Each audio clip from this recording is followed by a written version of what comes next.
What's going on, everyone? This is Kevin here, coming at you with my Samsung Galaxy A12 review. So let's get started. So this is the Samsung Galaxy A12. This is one of the newest budget options from Samsung, and technically it is the successor to last year's Samsung Galaxy A11.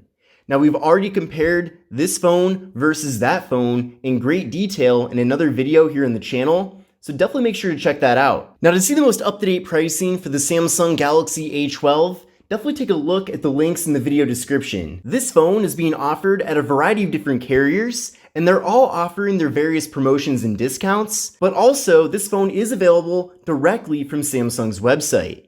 So there are multiple ways to acquire this phone. In addition to that, this device is also being offered all around the world, so it is a global device. And in different regions, this phone sometimes has extra storage and extra RAM. So just to make it clear, the US variant of the Samsung Galaxy A12 has 32 gigabytes of storage and 3 gigabytes of RAM. But there's also another variant being offered globally that has 64 gigabytes of internal storage and 4 gigabytes of RAM. So just keep that in mind. Now, obviously, having less storage isn't going to have an impact on the performance of the phone, but the RAM does make a little bit of a difference. And while I wish the US variant of the phone had 4 gigs of RAM instead of 3, it's not the biggest difference, it's just a slight difference. And even though the US variant of the Galaxy A12 has 3 gigabytes of RAM compared to 4 internationally, I feel like those differences are justified though, considering that the US variant of the Galaxy A12 is being offered at a very affordable level. So even though there are some compromises with the US variant of the Galaxy A12, I feel like it does make sense because they are offering some really good promotions on the phone. Now with the Samsung Galaxy A12, we're getting a 6.5-inch display, so a pretty large display here for a budget device. The display itself is PLS IPS LCD.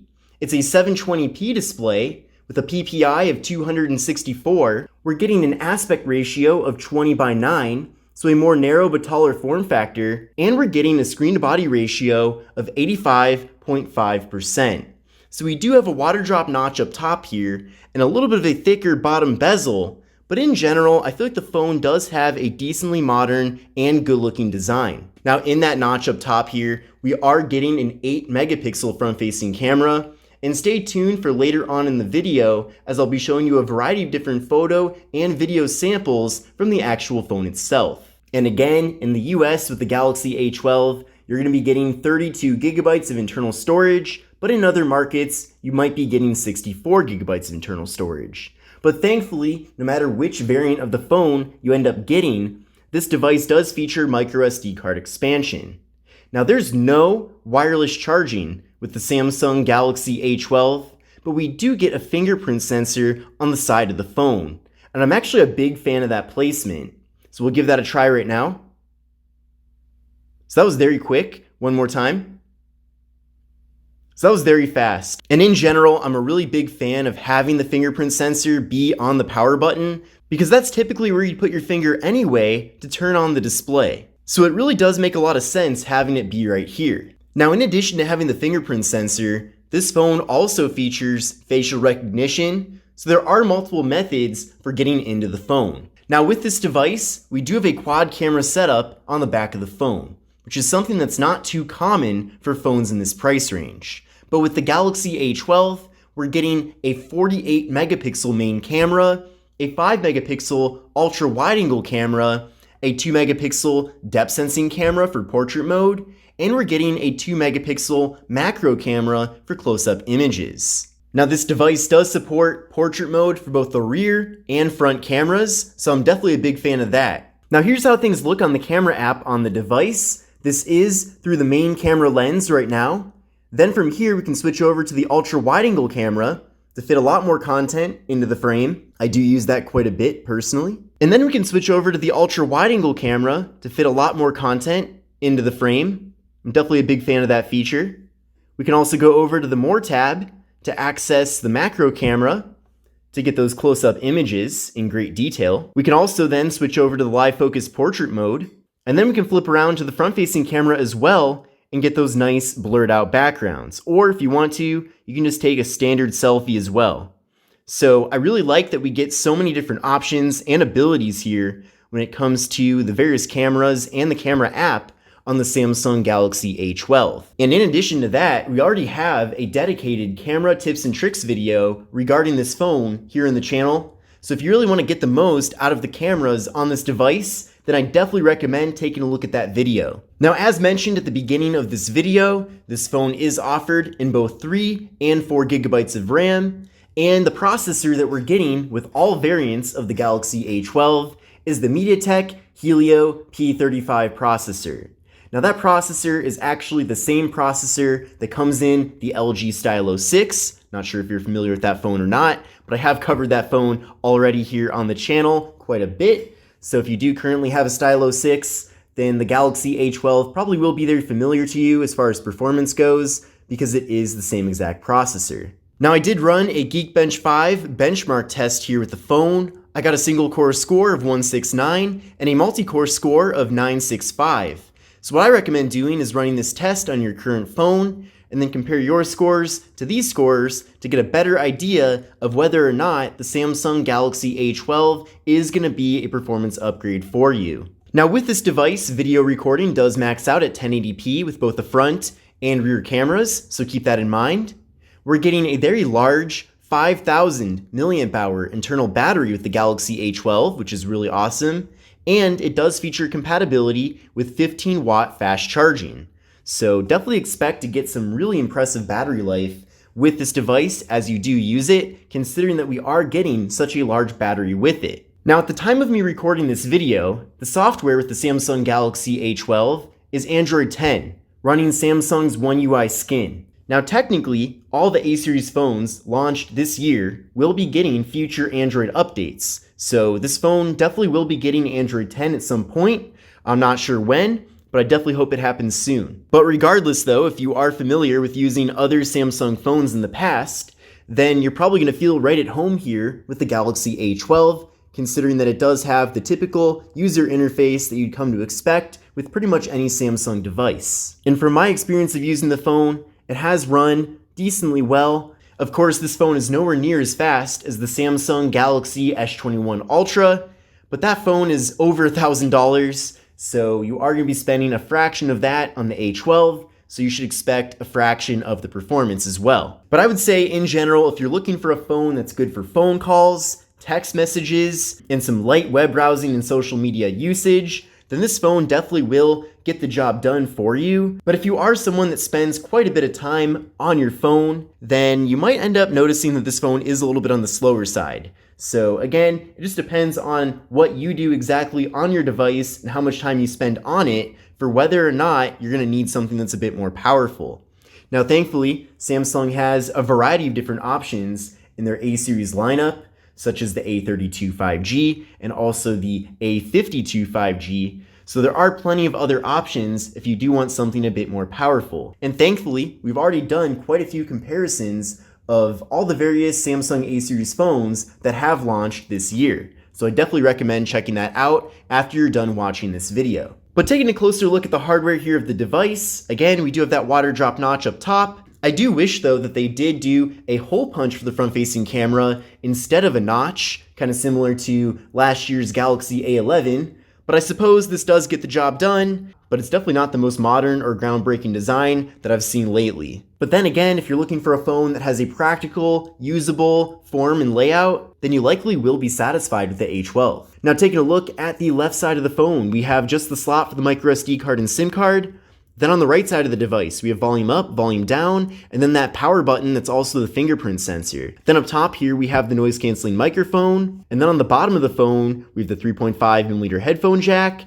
We have the microphone, USB-C port for charging and data transfer, and we have the speaker. And by the way, with this phone, there is no stereo audio. We just have audio coming out of the one speaker on the bottom. With some other devices, especially phones that are more premium, we get audio that comes out of both the earpiece and the main speaker when doing anything on the phone, whether that's watching video content or listening to music. Obviously, the earpiece is still used for phone calls, but that is the extent of how often the earpiece is actually used. So keep that in mind. But on the other hand, The single speaker that we do have here with the A12 still does do a good job. So if you do want to get this phone to watch video content or listen to music, then at least if you're just sitting by yourself in a room that's relatively quiet, the phone will be good enough. But taking a look at the back side of the device, it is pretty simple with the Samsung logo. We have kind of a cool diagonal linear design here in the back of the phone. We have the camera module, and then we have the quad camera setup. One of the benefits of having a plastic back on a phone such as this one, though, is that it is going to make it a bit more durable if you happen to drop it. Now, of course, I would recommend getting a case to use with the phone to keep you even more protected, but I suppose if you did have glass in the back of the phone, it would make it even more susceptible to potential damages. Now, in general, I've actually been pretty impressed with the photo and video quality from the Samsung Galaxy A12. Now, obviously, since this is not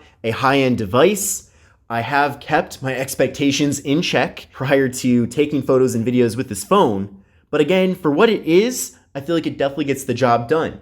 You can take pictures and videos with this device that are completely usable and get the job done. So if you don't necessarily need the latest and greatest mobile photography technology, then the A12 will get the job done for you. But I'll definitely let the photo and video quality speak for itself. But let's now switch over to some video samples. What's going on, everyone? This is Kevin here, coming at you with a 1080p front-facing test video using the Samsung Galaxy A12. Let me know what you think of both the audio and video quality. And here's a 1080p test video using the main camera on the Samsung Galaxy A12. Definitely a bright day outside today. Nice quick autofocus in video mode.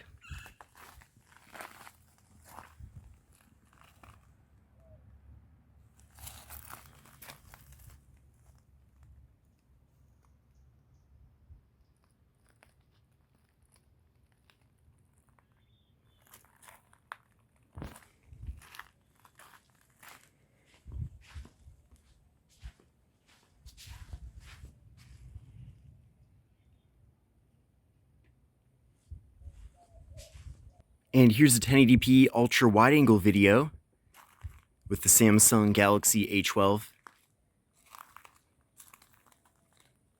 It's a pretty nice feature because you can fit a lot more content into the frame.